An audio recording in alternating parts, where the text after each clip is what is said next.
Hey guys, I'm Cole, that's Jay, and that's Zen. We here Hello. on Anonymous Storytelling to Hello. read some stories. Yeah. This was recommended us from Zen because they lived on Reddit. This is from No Sleep, written by ZanSan90, right? Yeah. Yep. Do you guys want to say anything before we get into it, or? Hi, I'm Zen. We're going into this blind. Yeah. I'm not. I know this entire story. It's a really good story. You should stick around. Well, we're reading it. How? Okay. You were not you. Okay, so Oh, my the name of legs. the story is I dared my best friend to ruin my life. He's succeeding, and we'll just go into it. I'm Okay, gonna say we name off the characters that we're playing. I'm gonna be Xander, and Jay's gonna be the best friend and cop. So, Yeah. just saying, Jay's characters will be introduced later on. I start off as David, the best friend in the beginning. Okay, cool. Yeah, Okay. I'm playing David. Jay is playing the second friend and a police officer. Okay. Alright. I got my tea. Hope everyone's enjoying themselves, because this is gonna be a long one, I feel. I also don't have for Katie. I guess I'll just funny. I guess. Oh, yeah. I guess I'll do the funny for her. Okay, sounds good. You guys I ready? gotcha. I'm gonna stop. Alrighty, I'm ready to start. My name is Xander, and my best friend is trying to ruin my life. It started out very small, but has quickly grown out of control. I'm currently sitting inside a church using their Wi-Fi to post this story and taking advantage of their air conditioning. I'm posting this story in case he finds me and kills me soon. It's only a matter of time now, and I want someone to know what happened before I died. 2 years ago, my friend David and I were sitting on the couch at my house, thoroughly bored out of our minds. It wasn't temporarily boredom either. It was a resounding boredom with life, you know? We both worked full-time at the local movie theater, making minimum wage and cleaning up after idiots who couldn't keep popcorn and soda in their mouths. We had graduated high school 2 years prior and had no plans to attend college. Life looked bleak for us. College didn't sound appealing, work was annoying, and the little free time we had was blown on video games and YouTube. Damn, this shit hits home. We both still lived with our parents too, which made dating somewhat embarrassing. Looking back, I'm sure we were suffering from mild depression on top of everything else. These life circumstances blended together to create the perfect storm for what I now have to call my reality.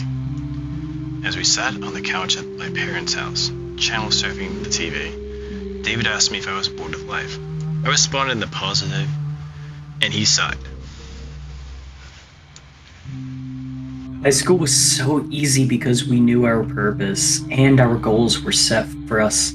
Outline the English essay, finish the math homework, get decent grades, pass the driving exam, be home by curfew, find a girlfriend. Now that we're out of high school, there's no structure. Our lives have become meaningless and we are just floating through space with no aim or purpose. Would you go back to high school then? I asked. He shook his head. In the moment, high school was annoying. It's only after looking back I see how much better it was than I realized. What's the solution then, dude? I asked. Either go somewhere that has structure and can deliver what high school gave us, or create our own structure. David replied. Well, I don't want to go to college or the military, I said. And I can't think of anywhere else that provides the same structure. I guess I have to make my own, but I have no idea where to start. The thing about high school was that it required a minimum effort. If you didn't give that minimum effort, you would face the consequences.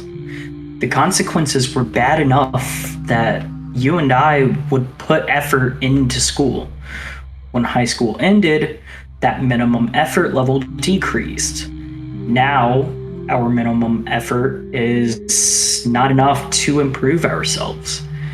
Whatever structure we had has to have those consequences built in and a minimum effort that forces us to improve constantly. David was and is a very intellectual person. He thinks about everything, if you can't already tell. I was pretty dumb compared to him, but I stuck around because he always had interesting things to say. This conversation definitely counted as interesting. I won't bore you with the entire conversation that we had, but it lasted an hour where we discussed how to build structures into our lives. I want to emphasize here that boredom is dangerous. Well, it's not dangerous by itself, but it quickly led to dangerous things. Boredom can lead to pain, accidental children, technology that disrupts a monopoly, and even death. All boredom led to a dare. I dare you to try and ruin my life. David said. What does that mean? I asked. It's a way to build structure into my life. If I know that you are always trying to ruin my life and actively trying to make me fail, then I am driven to fight back and act on initiative. But how could I ruin your life? I asked. You could ruin anyone's life if you gave it enough thought, planning, and action. David said with a smirk. I'm not gonna give you any ideas. I just want you to try and ruin my life. I remember sitting back and thinking about what he meant. The first thoughts that came to mind were about tripping him occasionally or hiding his toothbrush every time I went up to his house. My young mind didn't fully understand how serious David was being. His mind was running 3 tracks above mine. So I didn't know what I was getting into when I said, okay, I'll try to ruin your life. But I dare you to try and ruin my life as well. He smiled with a newfound enthusiasm, and I smiled back. I had hoped it would be a great way to relieve my boredom with life. David stood up and punched me in the leg as hard as he could. I shouted at him, mostly out of surprise. He just laughed. The dare starts now, He said, grabbing his shoes. We are no longer friends, we are nemesis. He opened my front door and looked over his shoulder. Good luck. He said. I hope you'll work it half as hard as I do. Once he left, I just sat there rubbing my sore thigh. Okay. I thought if you want a war, here you will get a war. That night, I laid wide awake trying to think of ways to make his life harder for him. My ideas were all so childish and useless compared to what he would later throw at me. I'm too embarrassed to list my ideas from back then. I wish I could say I remembered the day David turned against me for real. But it was so subtle that I didn't notice right away. To my face, David acted completely normal. While we were at work, I would sprinkle popcorn over a section he had just cleaned and pointed out to him. He would just laugh and say, Is that supposed to ruin my life? Then he would clean it up. I expected him to do the same to me, but he didn't. His lack of visible retaliation made me bored again, so I stopped. Looking back, I suspect that behind my back he was sabotaging my image with our other co-workers and our boss. Out of the blue, my boss called me into his office and told me that I was fired because I wasn't doing a good job. David acted sorry I was leaving and we promised to hang out again soon. I left, thinking I could make this something good and get a real job. That dream died, and I ended up at McDonald's instead. After I'd been at McDonald's for a month or so, my parents confronted me. They asked me if I had been stealing cash from their wallets. I've never stolen a cent from them, and told them so. They backed off, but only for a week until my mom's debit card went missing. They confronted me again, this time very angry. They accused me of withdrawing several $100s using my mom's debit card. I have no siblings, so it wouldn't have been anyone else in the house. It turned into a screaming match, and they demanded that I move out as quickly as possible. With my small cache of savings, I found an apartment near the local community college that housed college students.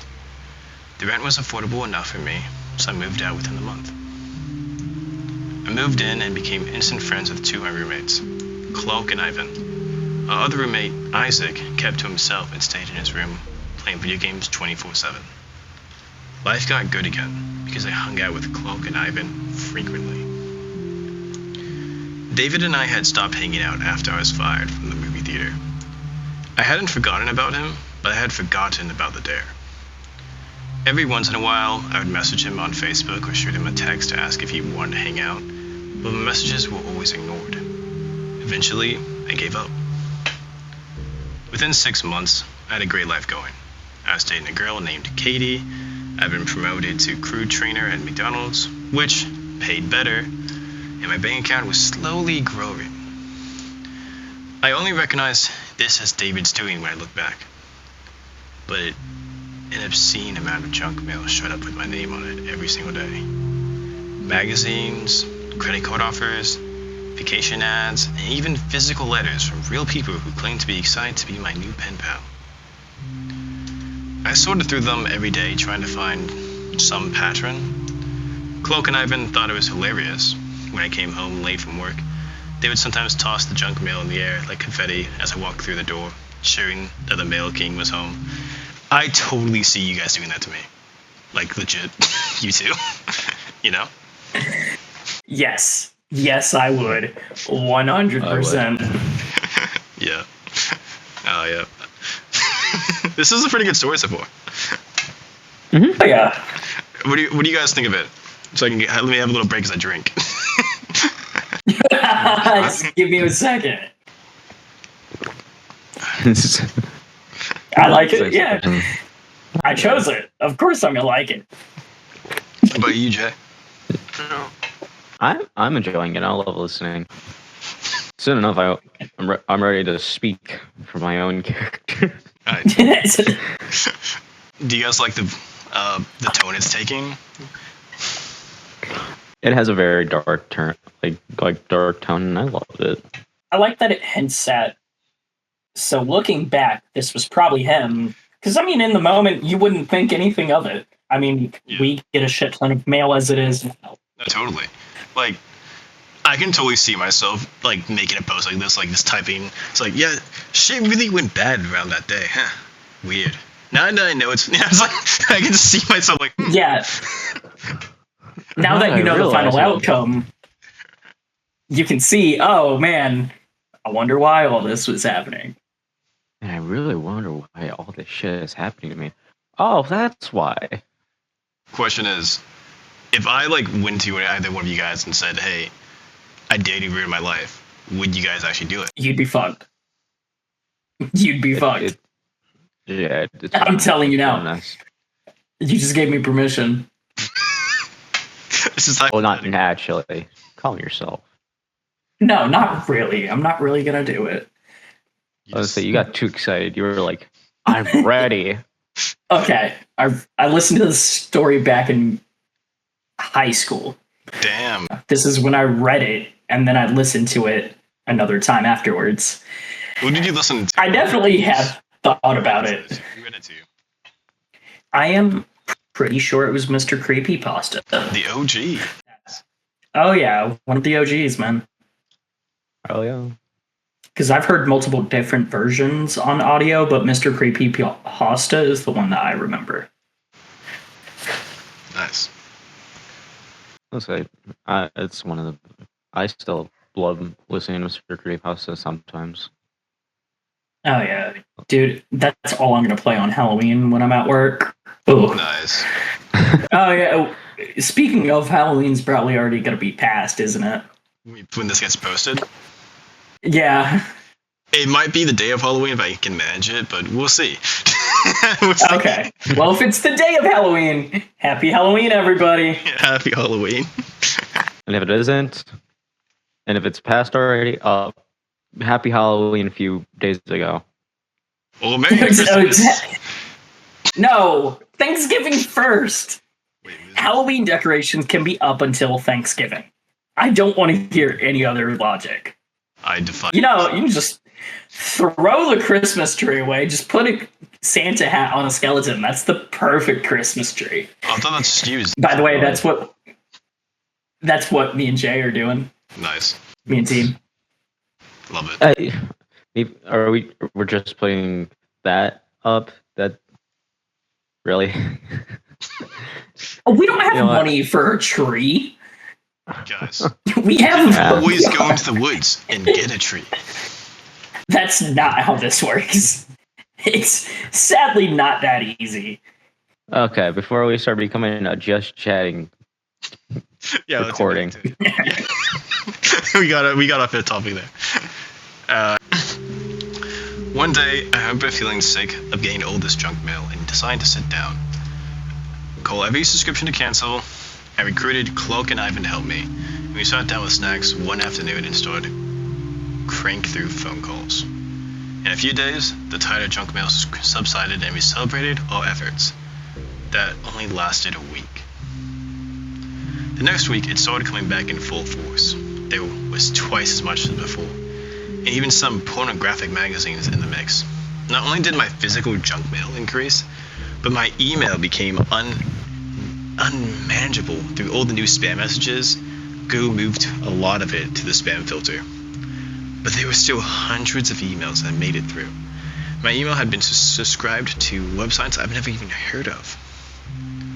Cloak and Ivan were blown away by the new tide of junk mail. The event was dubbed Return of the Junk and became a great icebreaker for Cloak and Ivan to introduce me to other people at parties.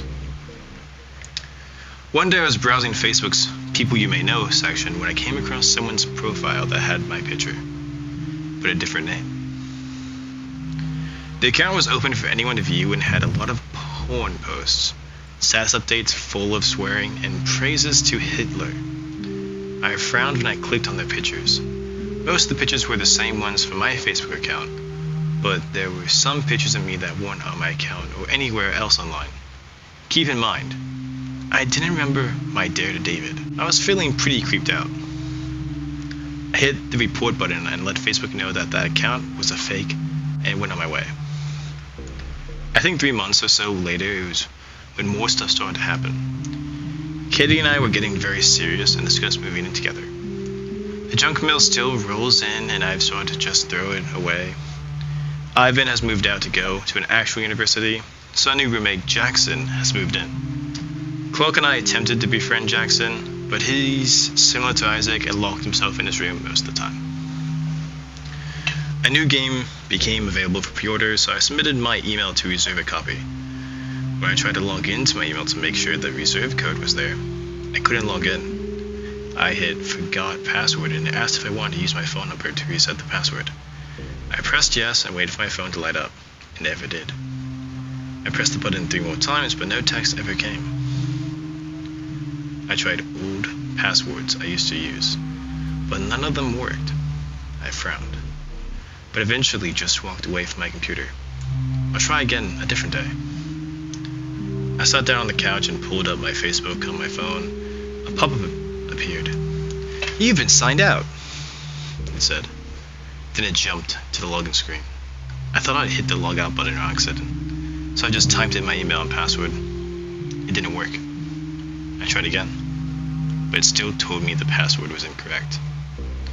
My phone buzzed in my hand. Katie was calling me.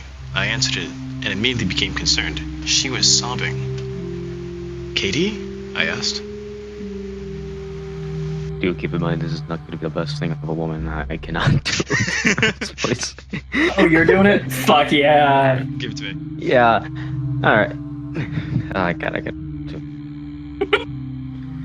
You coward. She spat. You don't get to just Facebook me that shit. You have you have to talk to me and tell me with your voice. Katie, what are you talking talking about? I asked. Don't play stupid, asshole. Say it. Say what? You Facebook me and say we're through, but when I call you deny everything? What the hell are you trying to pull, Xander? Katie hissed. Katie, my Facebook got hacked. I was literally just trying to log in when you called. Are you at home? I'm coming over. We're not done. We are far from done, sweetheart, I swear. It took me some time to convince Katie that it hadn't been me. But she relented when I showed her that I couldn't log in. I googled how to get to my Facebook account back and contacted their help center. Thankfully, they were able to get me back into my account. Lots of links to porn sites had been posted over my page by whoever jacked my account, so I spent time deleting all of those. I also spent time answering my family members who asked about the strange content I had been posting. Awkward. Katie also found out through her feeds that my Twitter and Instagram had been hacked. The accounts were posting hundreds of crude messages and pictures. Those two sites took a little more effort, but eventually I regained control over those two. Fixing my email took a couple of days, but I got access again. What sucks, this has actually happened to me. I've actually been hacked out of so many accounts. I'm like, oh man, this is just me. Yeah, it always sucks. Yeah. Not wanting to repeat the experience, I made my passwords into really long strings of numbers, letters, and symbols. Each account had a different password. For anyone who has done this, you know how impossible it would be to memorize your passwords. I wrote them down on a sheet of paper and put them in my dresser drawer. I didn't intend to get hacked again. I'm telling you where I put the papers so you know how freaked out I was when Facebook signed me out again the next week. I checked my other accounts, locked out again.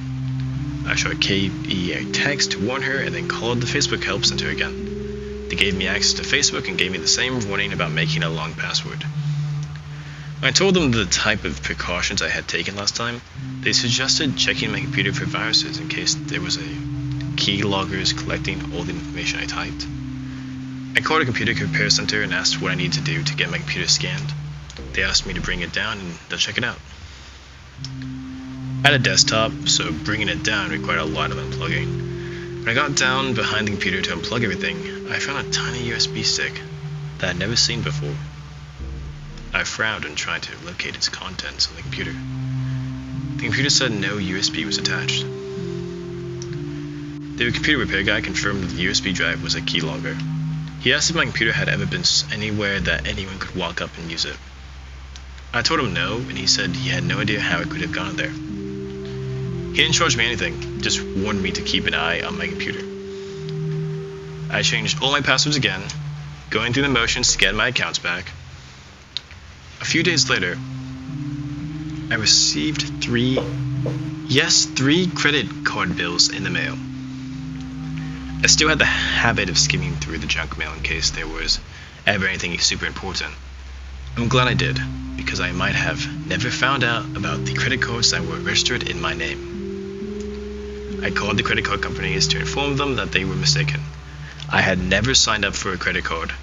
My parents had warned me about them so often that I had been deterred from ever getting one. Before you comment and tell me I need them to build my credit, yes, I know that. A quick Google search told me what to do next. I called Equifax, which is a company that calculates your credit score and tells creditors that it's okay for you to open a credit account. I placed a 90-day fraud alert on my card. It said they would call me if anyone tried to open a credit account in my name. The dude at Equifax was kind enough to tell me that I needed to do next. He asked me to go online and view my credit report. If I saw any accounts I didn't recognize, I was to write them down and fill out a complaint to the Federal Trade Commission, FTC, explaining the situation. Once I had that submitted, I was to file a copy of it with the police and create a police report. Then I had to take those 2 reports and call each of the credit companies that had issued a credit to my identity and start the dispute process. Blah, bloody hell. A lot of tongue twisters right now.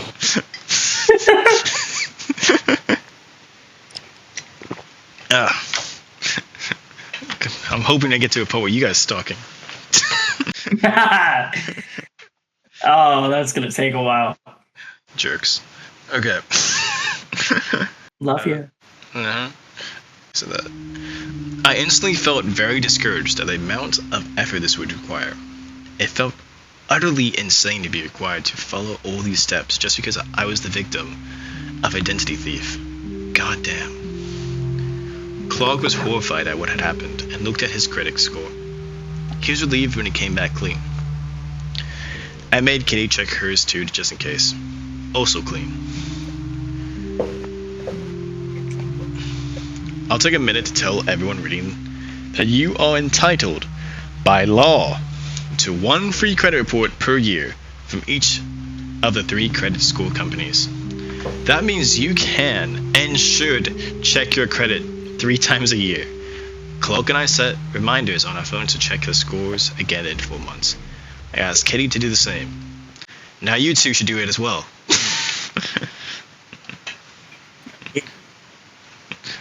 When I first found out about the accounts, I had called my parents to ask if they had opened any accounts in my name. If they had, I'd at least know who the culprit was. They told me they hadn't opened any accounts, and I warned them about my problems.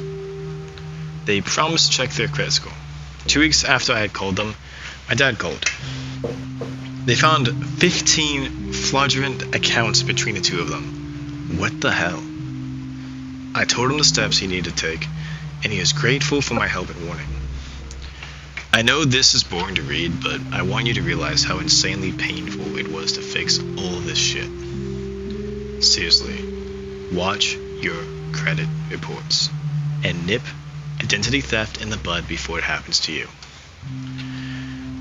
I had requested detailed bills from the credit card companies that had issued the fraudulent accounts, and they mailed them to me. The bills were full of online purchases. The accounts had been opened almost a year ago, and in that time, that thief had spent $62,000 between all the fraudulent accounts. I was pretty upset that in a full year, I had only just found any credit card bills in the mail. I must have been tossing them with the mountain of junk mail. Now I know that the masters of junk mail were deliberate and calculated so the bills would be blended in and hopefully get thrown away. The first few transactions were from stores like Target, Walmart, etc. But further down I went, the less I recognized. One word stuck out to me: Bitcoin. I had learned a little bit about it from my Facebook feed, as I had some friends from high school who were into it as the next real currency. According to the credit card statements, several $1,000s had been exchanged into Bitcoin. I started really researching Bitcoin and trying to figure out what it is, why identity theft would want it. To make the explanation short, Bitcoin allowed my thief to make completely anonymous purchases online. It was as if he'd gone to an ATM and drained all the credit cards into cash. I didn't foresee the credit card companies ever getting their money back. David now had a hell of a lot of cash he could use to ruin my life. I didn't know it was him at the time, obviously, but now I do. Guys, identity theft is a serious crime, and it is very damaging to everyone in the economy. And while the thief had been bad, my life was about to get a lot worse. That's all I have time to write for now. I have to go and get some serious shit taken care of. I'll write again as soon as I can. My name is Xander. My best friend is trying to ruin my life. That's part 1. Jesus. Out of 8 parts. Yep. And I think they get larger. What do you guys think of part 1? I think I like it. I love it. Yeah. I mean, let me just you guys talk about it for a little bit so I can drink. Okay. I mean, darker I than like. you would expect. Yeah, because at a glance, like from the first half, okay, it looked kind of petty, like getting him fired.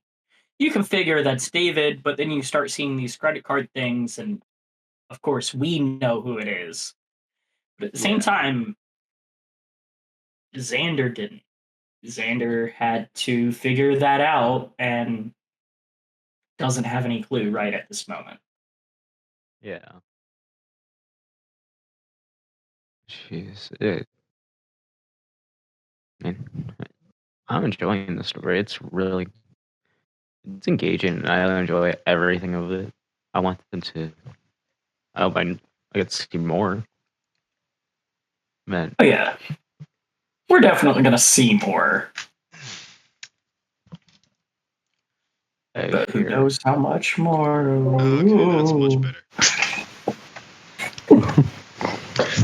Okay. Thank you guys for giving me that little break so I can drink some water. You're welcome. What did you think about the story? I'm liking it. I felt it was too real because I actually have had that crisis happen to me. I was like, oh my god, it's legit me 3 years ago, you know? But I like that it takes the realistic route. Yeah. And not... Oh, he secretly had superpowers. Yeah. Yeah. What's wild about it is this was made 9 years ago, right? So this is such a prevalent thing still nowadays, especially when during COVID, because that's when I got hit so hard. My Facebook got hacked, my Instagram got hacked, and my Discord got hacked for the first time. And ever since that first time, I got really serious about all that stuff. But as you guys know, once they get in, they got back in, and I lost my Instagram account how many times after that? I don't know. 3 times. I had you on Discord.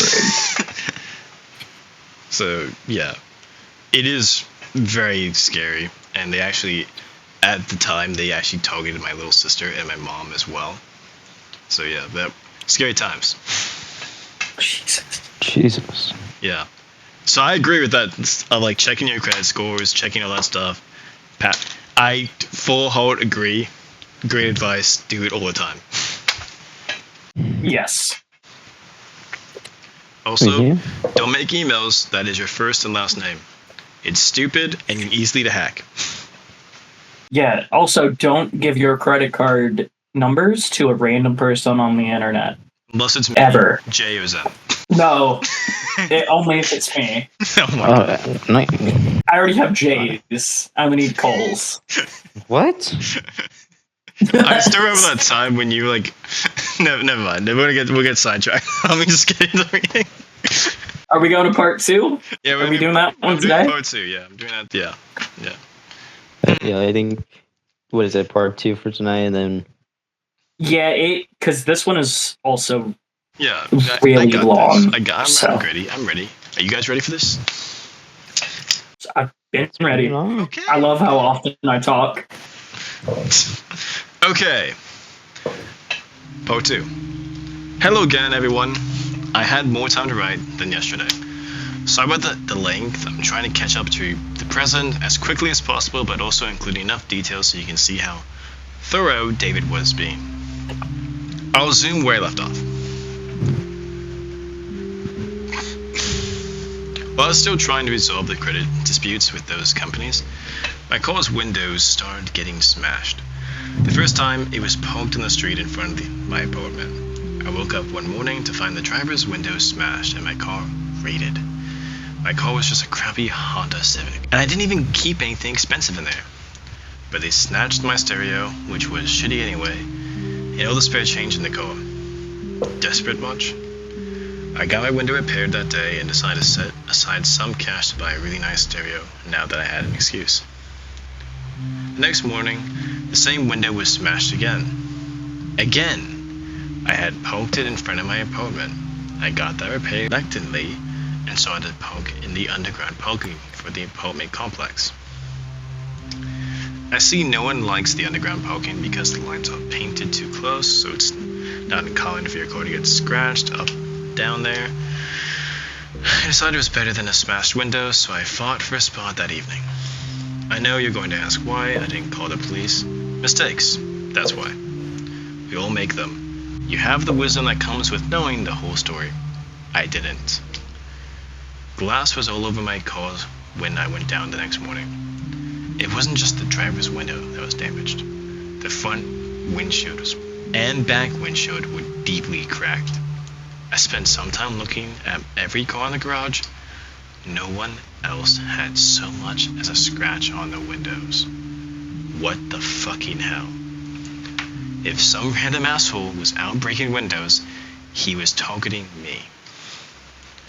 I noticed the note after I'd gotten into the car. It was a sticky note, folded up and slipped into the ignition keyhole. I opened it.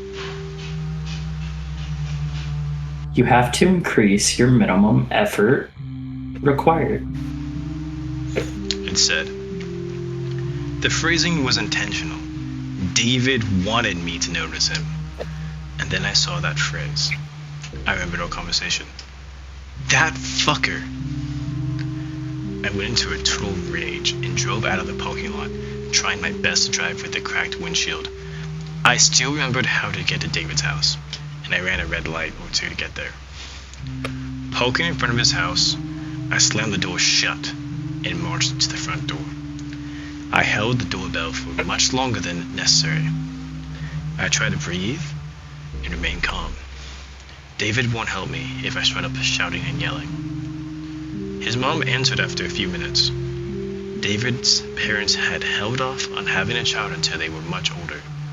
As a result, David's mom was already 75, even though David was only 23. Hello? She said, opening the door. Then she saw who it was. Oh, Xander. How nice of you to come over. I haven't seen you in weeks. Yeah, it's almost been a year. I sighed. Miss K, is David home? No, sorry, dear. He's at work right now. Okay. I'll go and catch him at the theater, I said, backpedaling towards my car. No, he doesn't work there anymore. He got fired? I asked. No, he quit. Not long after you did. He became a security guard somewhere.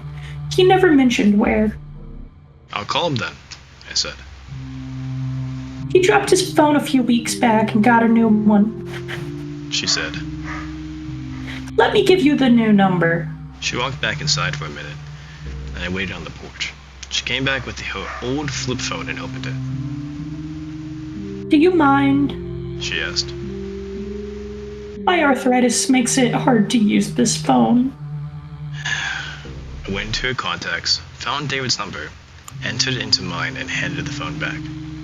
Thanks, Mrs. K, I said. Even if David was being an asshole, I had always liked his mom. Anytime. She said with a smile and closed the door. I called David immediately, but he only got a voicemail. Hi, David. It's Xander. I just spoke with your mom and she didn't know where you were, so she gave me your new number. Please call me, man. I think you know why. I said to his voicemail. I figured that being polite was the best way to get him to fix everything. In the middle of work that day, my phone buzzed. Hoping it was David, I stepped outside and answered. It was Cloak. Xander, have you been home today since you left? No. Why? We've been robbed. What? Someone broke in and stole a ton of stuff. Your computer is missing, our TV is gone, all kinds of shit. Son of a bitch, I said. Did you call the police? Yes, they're on their way. Alright, don't touch anything, okay?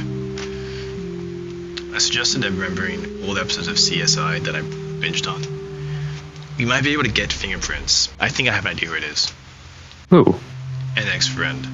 I'll tell you when I get home. I'm leaving soon. I told the manager that my apartment had been broken into, and he let me go home. I drove home with my still broken windshields, praying I didn't get pulled over for it. When I got to the apartment, the police were already there. I walked to the landing where a cop was interviewing Clark, and another was looking through the apartment. The cop turned to face me. Are you one of the roommates? He asked. This is Xander. Clark said. My partner is looking through the apartment now. In fact, he's going to come out and dust for prints. We're going to need you to make an inventory of everything that was stolen and bring it to the station once the tech is done. I have a suspect, I said. The cop raised his eyebrows. Oh? His name is David King. He used to be a really good friend of mine, but recently I've suspected that he's doing all kinds of shit to me. I think he's stolen my identity and my parents' identity, damaged my vehicle, and now he broke into my house. Cloak shot me a questioning look.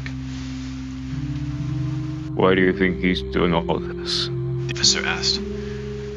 I found this in my car's ignition this morning, with the windows smashed, I said, handing him the folded sticky note out of my pocket. He proceeded to read it. Why do you think he wrote this? He asked. Okay, we had a conversation about a year ago where we were talking about the minimum requirements for success and how school made our lives easier because it had consequences if we didn't make a minimum effort, I explained. It looked like the idea went right over the cop's head. We'll test this for prints too. He said, pulling an evidence bag from his belt and putting the note inside. Go down to the station with your inventory to be ready to make a formal statement about your friend. I agreed to do so. At that moment, the partner came outside with nothing to report. The tech arrived and started dusting. We waited patiently, eager to see what was missing. You should really lock your bedroom doors. The partner said. 2 of your roommates' doors are locked, so I doubt anything was stolen from them. You make sure they check their rooms for anything that's missing when they get home. We've agreed to ask them. The tech finished up and told us we'll know in a few days what prints he was able to find.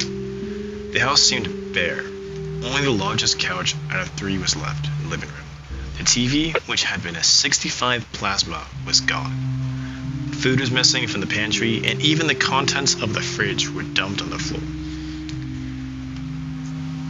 Silverware was scattered around the kitchen floor and counters. Where the hell is Isaac and Jackson? Cloak yelled angrily. They're always home. We should call them, I said. I don't have their numbers. Cloak replied. Well, neither do I said, walking to my bedroom. It was stripped bare of anything worthwhile. Okay, that seems really weird. Like, you have 2 roommates, you just don't have the numbers.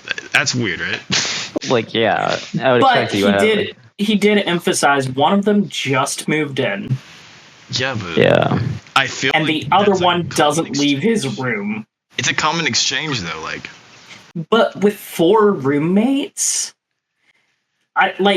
they're all there for college housing. They're all pretty much strangers. It's okay. Maybe I'm weird. I always ask for phone numbers, man. I mean, I would too. Don't get me wrong, but no. I also don't you like live to with have strangers. We get it. You like to be oblivious. We get it. All right. Go ahead. You changed it. No, you're good. My computer, mouse, keyboard, computer chair, boxes of random knickknacks, bicycle were all missing. My dresser drawers were laying everywhere, and my closet was clearly raided, and my bed covers had been tossed around the room. I heard bouts of loud cursing from Cloak as he inspected his room. He took my goddamn axe! That son of a bitch! That is so you. Feeling shocked, defeated, and numb, I sat on the bed. I called Katie to tell her what had happened. No answer. I shot her a text. My house got robbed. I stared at the wall for a while, thinking. David King had been in my house. He stolen my identity, my public image, and now my things. It was time to step up my game. No, not my game, my life. Time to stop floating through life and start beating the minimum required effort. During the rest of the day, we learned a lot about plumbing. David had loosened every pipe he could find in the house. Cloak made the discovery when our toilet unleashed a tsunami when he flushed. We spent hours cleaning that up. To fix all the pipes, we had to go out and buy tools because neither of us had any at the house. When my card was declined, Cloak stepped up and paid. My declined card worried me. Cloak and I went to the library, and I tried to log into my online banking site. Locked out. Shit. I didn't even bother retrying my password. We raced to the bank before they closed, and I breathlessly approached the teller. I need to freeze my account. I breathed. What's your account number? Teller apparently named Chantelli? No, Chantel. Nah, I'm calling her Della. Asked. Oh, God. I told her my account number from memory. She opened it on a computer. Driver's license, please. I handed her my card. She typed my driver's license number into her computer to verify my identity. Then she handed it back to me. Looks like your account is at 0. She said. You can only freeze the account if there's money. I've been robbed? I shouted, feeling extremely angry now.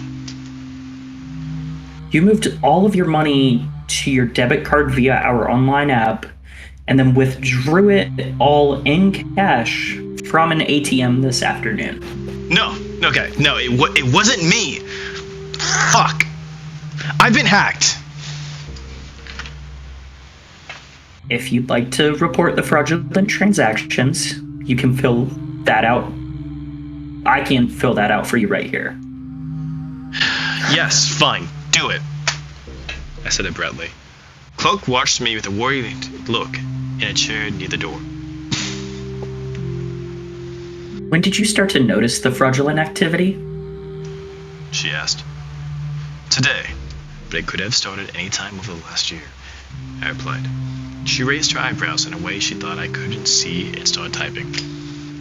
After a few minutes, she looked up at me. Okay. I filled out the report and submitted it. You should hear back from our fraud department soon. What about the ATM cameras? I said. I don't have access to those. You'll have to file a police report. She said. Okay, I'll do that. Then Cloak and I went back to the car and drove to the apartment. We would have gone to the police department right away, but the apartment was still flooding in places. I spent a few hours finding leaky pipes and tightening them. It took hours because we looked everything up before we did it to be sure we were doing it right. Cloak inspecting the pipes under the kitchen sink while I sat at the table and sorted my inventory for the police. It was already 9 p.m., so we were going to take it in the morning. Our local station wasn't open 24 hours a day. We had knocked on Jackson and Isaac's doors, but still got no answer. Either they weren't home, or they were ignoring us, I'm really sorry about all the fraud going on. Clark said, as he tightened the pipe. You said you think you know who it is. It was David King. David used to be a friend about a year ago, I said. I told him about the dares and the conversation that led up to it. You dared each other to ruin each other's lives? Then he took it more seriously? Cloak asked, incredulous. Incredulously. Incredulous. Apparently, I sighed. So you're not going to hold up your end of the deal? Cloak said. My end? He dared you first, man. And you haven't even tried. Well, no, I guess not. Then let's think of something to really destroy his life. Cloak pulled himself out from under the sink and washed the grease off his hands. Prison would do it, I suggested. If I can nail him for identity theft, that'll solve the problem. True. Cloak said. But we need to show him that you aren't going to lay down and take it. I have an idea. It's going to ruin his life, but it'll make him realize that you're going to fight back. Cloak took me into his car to Home Depot. We brought 2 cans of black spray paint and Cloak paid in cash. Okay, where does this dumbass live? Cloak asked when we were back in the car.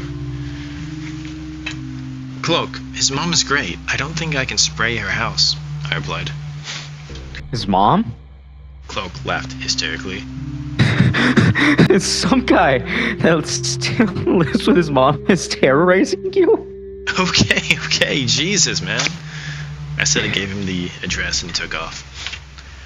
We drove past the house to see if any lights were on. It was dark. Even the porch lights were off. We poked 3 blocks away from the house and saw it walking. What's the plan? I uttered. Spray thief on the front of the house? Cloak whispered with a smile. That'll make the neighbor stalking. When we were next to the neighbor's house, we ducked behind a fence and surveyed the neighborhood. All was quiet. No movement, no noise, no people. We stayed low and silently dashed to the front of the house. I sprayed the F, Cloak sprayed the T, and we walked towards each other. It barely took 3 seconds. We stepped back for half a second and examined our handiwork. The letters were 3 feet tall, easily visible from the road. Perfect. We returned and started to run towards the car. Then the door to the house opened. I glanced over my shoulder. David fucking King. Oh shit, I hissed. Cloak heard me and we sprinted full on towards the car. David tore down the sidewalk after us. Cloak looked behind as well. Oh god, oh god, oh god! Cloak chanted with each step. He actually looked worried. As we approached the car, Cloak had a realization. Just keep going. He tried to whisper even though he was out of breath. I locked the door. It'll take too long to unlock. You'll get my license plate.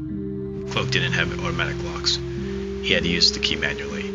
I agreed with his logic and we ran past the car as if it was just another vehicle. I looked back and David was gaining on us. It was too dark to see. His expression. Hell. I didn't even know if he recognizes me. Split up!